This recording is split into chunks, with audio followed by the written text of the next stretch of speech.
Bonjour. Bonjour Muthi. Comment ça va? Ça va bien et toi? Ah, je vais bien. Nairobi? That's as far as my French goes. Okay, good. I have a question for you. Yes, tell me. Besides work, what makes you happy? Service? I know you said beside work, but my happiness Yes. lives through my work, to be honest. It's more about the change that I bring to the people that I serve. And for me, it's always about service. And that's why I call myself a community servant. Okay. Yeah. Let me reframe the question. Okay. What do you do for fun? What I do for fun? Yeah. That's a good question. Adventuring? Oh, nice. Yes. What do you do? Going to tourist villages, experience new things, crazy things, like jumping from a fall. Yes, I really love that. You know, like an adrenaline, chasing new experience. Oh, you're an adrenaline junkie. Kind of. Yeah, but no one would tell by just looking at you because you look very calm and collected and introverted a little bit. Yes. And yet you're an adrenaline junkie. Yes. Yes. Interesting. I do. Okay. Yeah. Welcome to the Next Beat podcast. Can I call you Z?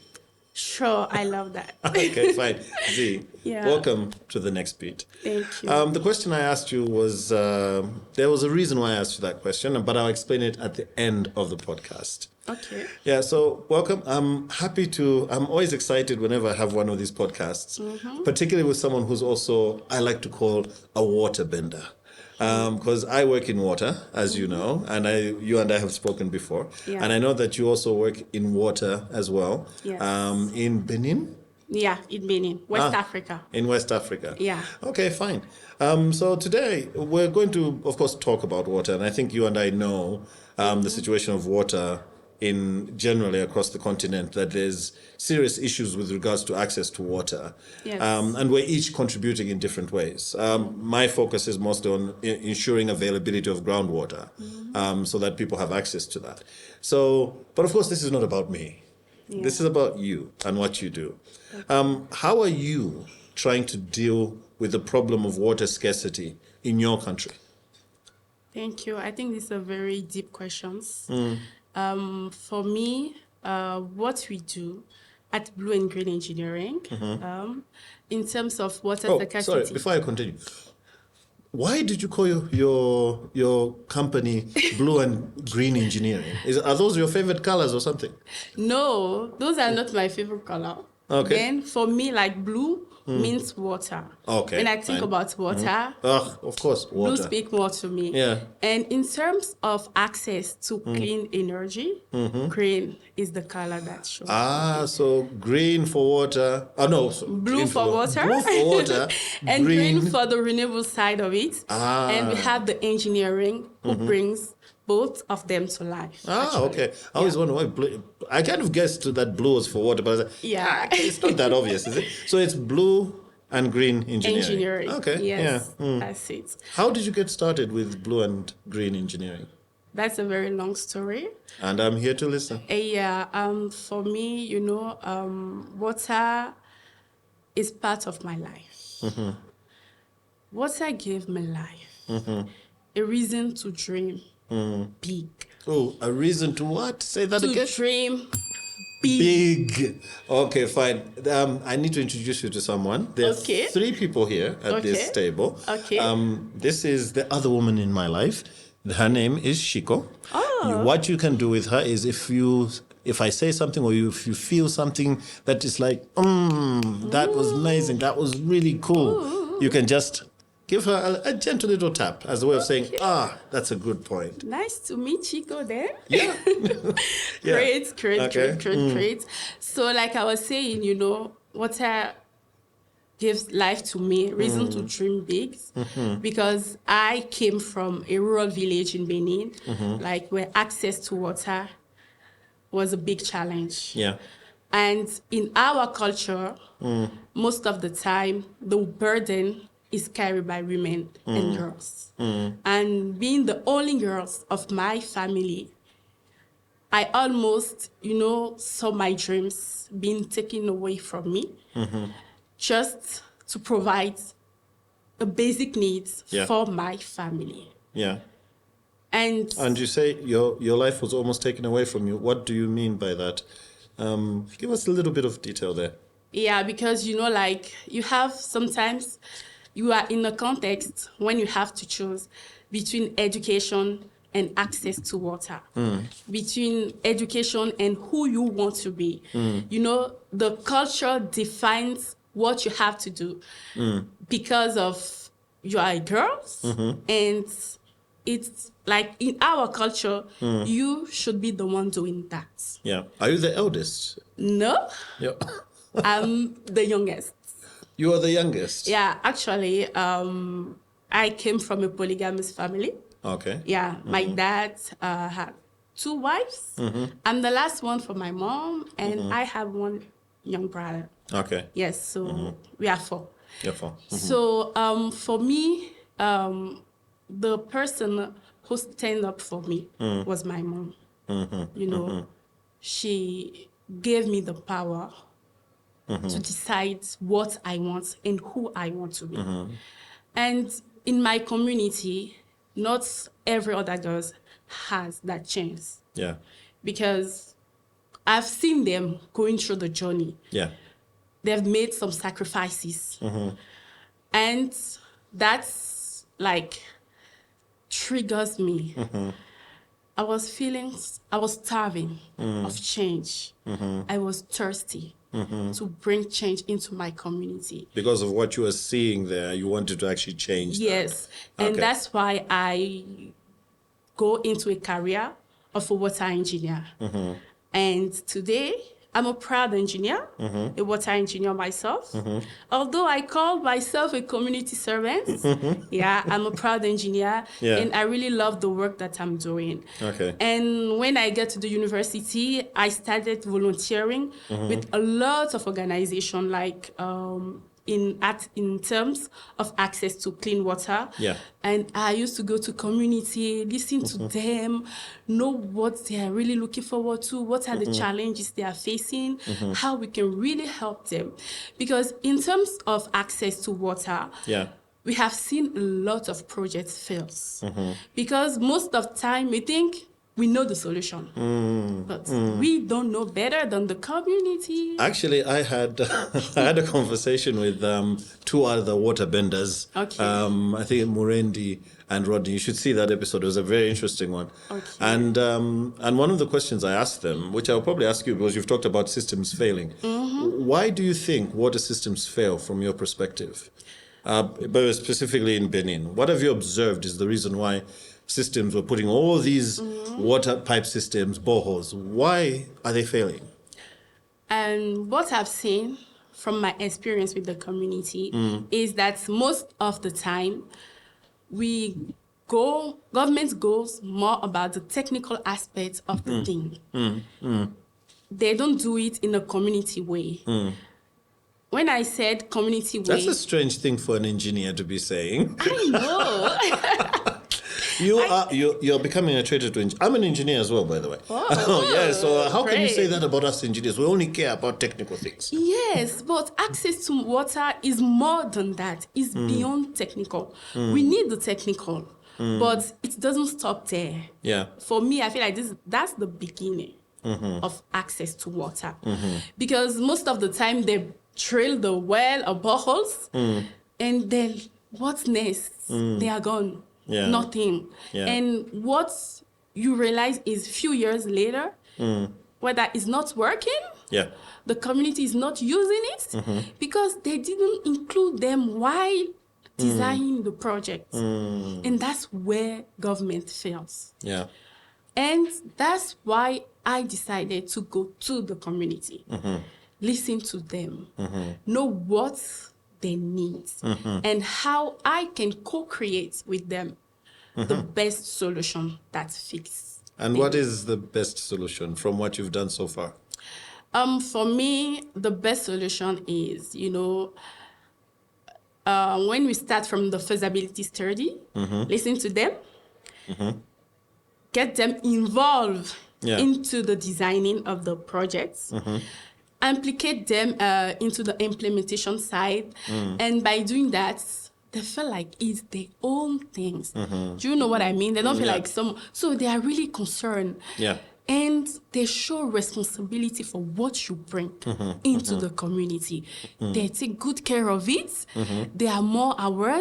And the most interesting part of this is that after building, you create like a community of women and youths backed up by the local leader of the community to monitor the infrastructure, to do the maintenance, and also the financial management side of it. Okay. Because one thing is for sure, when you give people free access to something, they never take good care of it. I can assure you of that. That's for sure. Yeah. I like how you say for sure. Yes, I love that. For sure. Yes, definitely.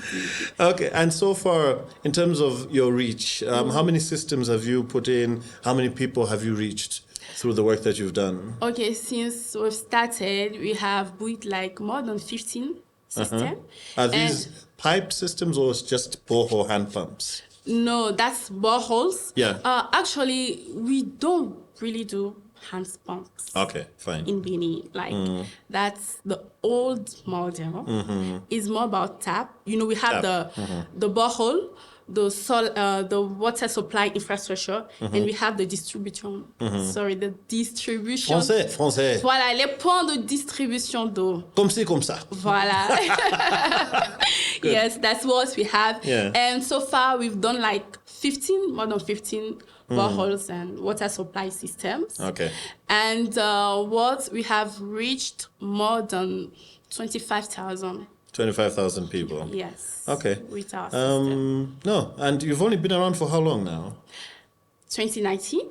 Since 2019, so for about 7 years. Yes. When did you finish college? In 2011. 2011? Yes. Okay, so what were you doing between 2011 when you finished college to 2019 when you started blue and green engineering? So after college, just let me get it right. Yeah. College is like secondary school, right? Oh, okay. Is it what you mean by college? College is, you have primary school, Yes. secondary school, and then you have université. Oh, okay. For us, university is not college. Okay. Because for me, what I understand is like secondary school for me. Fine. Okay. I mean université. Okay, university. Okay. My French is amazing. I still remember. Ok, d'accord, no problem. Je vais t'apprendre, il n'y a pas de souci. Merci Alors, beaucoup. à l'université, what I graduate from bachelor degree in 2014. And then I stay at home for like 2 years. Oh, so you only did your degree part of the way? Yes. Okay. After graduating from my bachelor degree, something happens, like a huge accident happened in the family. And, you know... Oh, sorry, you said something happened in a family Yes, accident? like my mom business, you know. My tribe, we are Yoruba tribe in Benin. And in Benin, you know, Yoruba are well known for business. In terms of business, they are the one lady. Yeah. What I mean by business is like trading, commerce. Yes, we call it commerce in French. Yeah. So they are really into that. And most of the time before, it's rare like to see a Yoruba woman becoming an engineer. Yeah, most of the time they are doing business, commerce, selling in market. Trading. Yes. So I used to help my mom a lot since I was a little child. I used to go to market with her. And in 2015, like there was a big fire accident, and she lost everything. Oh, so her business caught fire? Yes. Oh, okay. Yes, And that's what half you of the big market of Cotonou got fired. A lot of people lost a lot of things. So and this was when you had to take some time out to help your mother? Yes, Okay. I needed to be there for her. And it was a very tough moment. And I had to stop, you know, chasing my dream and support her because she's always there for me. Yeah. She's she always backed me up when I Yeah. need her. Yeah. Yeah. Big up for mom. Yeah. So she wasn't able to raise money. But one thing I told her is, you have me and I'm here to support. So How long did you stay home? like 2 years, from 2 years. 2015 to 2017. Yeah, and we rebuilt the business. Yeah, we did amazing. Like, I'm just grateful for what we've built. Yeah. Yeah. So it was- even me, like, I can't imagine that we can make it, but it was really successful. Good for And you. even inspire other people, to bring their children into the business. Okay. Yeah. And so you went back to college after that? Yes, I went back in 2017 for my master's, and I graduated in 2019 as a engineer in water and sanitations. Also, right out of college, Yes. you started the Yes, company. I started my organization. Okay. Yeah, my social enterprise. Your social enterprise. Yes. Okay, fine. No, thank you for sharing your story. And I can imagine, being a woman, there are challenges. Yeah. Like you said, I think you talked about how, because you're a woman, the expectation is for you to go into business. Yes. And I'm sure there were other expectations placed on you to do other things. Yes, And I would like to hear what those things were. Okay. But I was just wondering, why would you, with all those expectations for you to go and do more glamorous professions, why, of all the professions, did you choose engineering, which, in addition to that, is a male-dominated field? Yes. Yeah. Why? Okay. In your class, how many women were there, if you can remember? In my class, we were just 3. 3. In a Yes. class of how many? We were like 25. 25. Yes. It was the same when I was in engineering. I think I did civil engineering, and I think in my class, I think we were about 25, if not 28, and we had 1 girl. That was it. And in fact, well, we used to have 2. One, I think, had to repeat the year. So when we graduated, there was just 1. Oh, no. There were 3. 2 managed to graduate with us. So, yeah, so engineering is mostly a male-dominated field. Yes. People complain about mathematics, physical science. But I love maths. What? You love math? You love math? I love maths. Yeah. Like, science is my language. But- I love it. Fine, but why engineering? Something that's not as glamorous as being a Yoruba businesswoman making money in the marketplace. Yeah, for me, like I said before, it was like more about access to water. I really wanted to be at the core of the things, learn it. Like, I can do it. I want to put my hands on it. And I really like to break barriers, like, You like to break barriers. Yes, like women. Trendsetter. Trailblazer. I'm telling you, you can say that again, please. And 2. Okay. Yeah, I really do. It was a bet. And let me tell you, I'm the only women engineer in my family. And I'm the first and the only one with a master's degree in my family. So just imagine. Yeah. I love that. I love, like... Maybe just I wanted to find out for you, in terms of doing the course. Okay. Was it easy? No, Okay. it wasn't. Yeah, You no, have were. to sacrifice some things. What did you sacrifice? Yeah, late nights, you can't do like being an engineer and you see all the other girls. Like, I'm not being biased or judging, but girls outing, girls things, no. So you're not going to parties? You can admit it. It's a Sometimes safe people feel space. like I'm crazy.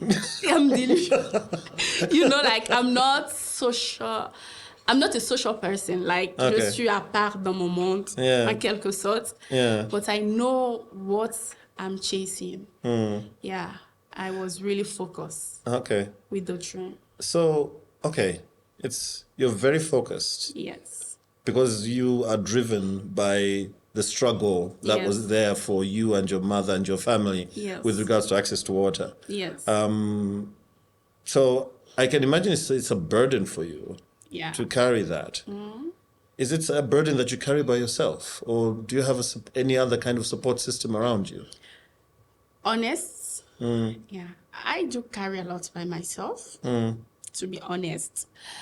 And what I can say, sometimes family don't understand everything. So let me share this with you. Like engineer is a big work. And being an engineer, especially as a woman, I can easily get job with private sector because we have a lot of, construction infrastructure work going on. But I choose to start a social enterprise with how much? How much did you have when you started? Like $400. $400. Like we got 200,000 francs in our currency. That's not even $400. And I took a bet on myself. Yeah. I said, I just have to start. Yeah. And to be honest, people don't understand because they said you have the opportunity with all the baggage that you have. You can be earning like millions, big money. Traveling abroad, have the money. But for me, it's the change. That is so strong that it's stronger in you than wanting money? Yes, very strong. Okay. And sometimes, like, family may not understand, because my dad invests. I won't lie. He contributes, he supports me when I decided to become an engineer. Yeah. He found my education because where I'm coming from, no scholarship, he supports. He stood by me. But he was really expecting me, to go for the, how can I say, l'aspect financier de la chose, the financial aspect of the thing, go for the money. But for me, impact was really the core. Yeah. Yeah. Okay. So sometimes it's a bit heavy. Any doubts? Yeah. In the moments, I can tell listening to you, you are very driven, and it seems like this mission that you have is really personal. It's not just a professional thing. And I think from what I've understood, there has been some cost to you. For example, you could have pursued a career in engineering, which is something I can resonate with, by the way, because when I finished college, yes, my parents also expected me to get a nice big job in a construction company or something. And I did not do that. I went and did some work in an NGO doing theater. Yes, that's a story for another time. Because like you, for me, yes, we all need money, but I wasn't motivated by the money that early on in my career. Yeah. I really wanted to discover more, to find more. I wasn't interested in brick and mortar, right? I wasn't interested in that. So this resonates with me quite deeply. But in my journey along the way, there have been times when I used to think, maybe I made a mistake. I would see my friends go off to South Africa. This was during the World Cup 2010. Zamina, mina, Right? People were actually going. Waka. Zamina, mina, zangare. Yes. I know what. That's Africa. That should be an international song for Africa, honestly. That was an excellent song. Yes, we butchered the song. Sorry, Shakira. But yeah, for me, there were moments when I did doubt that maybe I should have just gone down this path, right? Yeah. Maybe I should have just pleased my parents.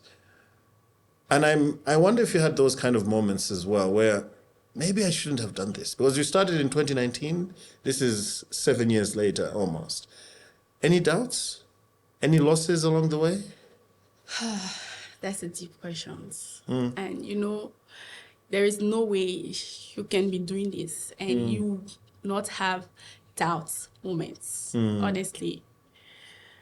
Il m'arrive d'avoir beaucoup de moments de doute, a lot of moments of doubts. And, because it's not an easy road, an easy journey. Yeah. Because a lot of people are depending on you and they are expecting a lot from you, And social enterprise is not like other business. Yeah. It's quite tough. You need to be resilient. And, when you are doing... Could you tell me one moment when you had doubt? Okay. So this happened, when we started in 2019, it was very tough, very difficult. Like, people were not really into the dream. They were not seeing the vision, And you just graduate from university. Yeah. You started a company. Who is going to give you opportunity to do what? And how old were you?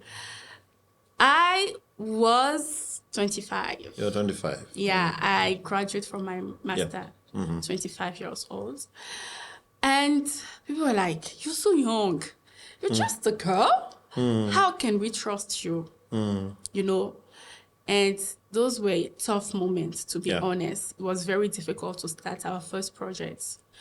Very, very difficult to get opportunity to show what I can do, because water, if you want to do a water project, you need money. Yeah. You need funds.